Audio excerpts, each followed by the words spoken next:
ويقيمون الصلاة ومما رزقناهم ينفقون والذين يؤمنون بما أنزل إليك وما أنزل من قبلك وبالآخرة هم يوقنون أولئك على هدى من ربهم وأولئك هم المفلحون إن الذين كفروا سواء عليهم أنذرتهم أم لم تنذرهم لا يؤمنون ختم الله على قلوبهم وعلى سمعهم وعلى أبصارهم غشاوة ولهم عذاب عظيم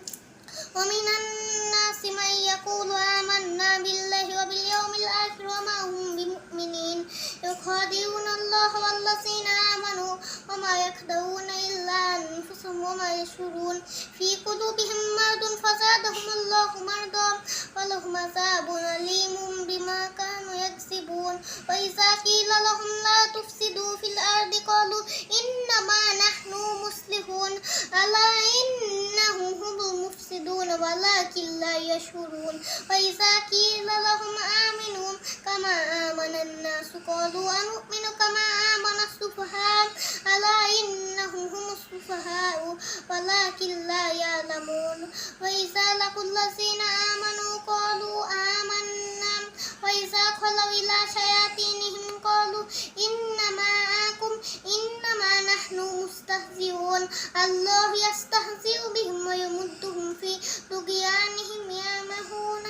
أولئك الذين اشتروا الضلالة بالهدى فما ربحت تجارتهم وما كانوا مهتدين مثلهم كمثل الذي استوقد نارا فلما أضاءت ما حوله ذهب الله بنورهم وتركهم في ظلمات لا يبصرون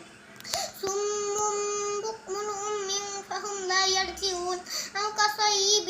من السماء فيه ظلمات ورعد وبرق يجعلون أصابعهم في آذانهم من الصواعق حذر الموت والله محيط بالكافرين يكاد البرق يخطف أبصارهم كلما أضاء لهم مشوا فيه وإذا أظلم عليهم قاموا ولو شاء الله لذهب بسمعهم وبصارهم إن الله على كل شيء قدير يا أيها الناس اعبدوا ربكم الذي خلقكم والذين من قبلكم لعلكم تتقون الذي جعل لكم الأرض فراشا والسماء بناء وأنزل من السماء ماء فأخرج به من الثمرات رزقا لكم فلا تجعلوا لله أندادا وأنتم تعلمون وإن كنتم في ريب مما نزلنا على عبدنا فأتوا بسورة من مثله وادعوا شهداءكم من دون الله إن كنتم صادقين.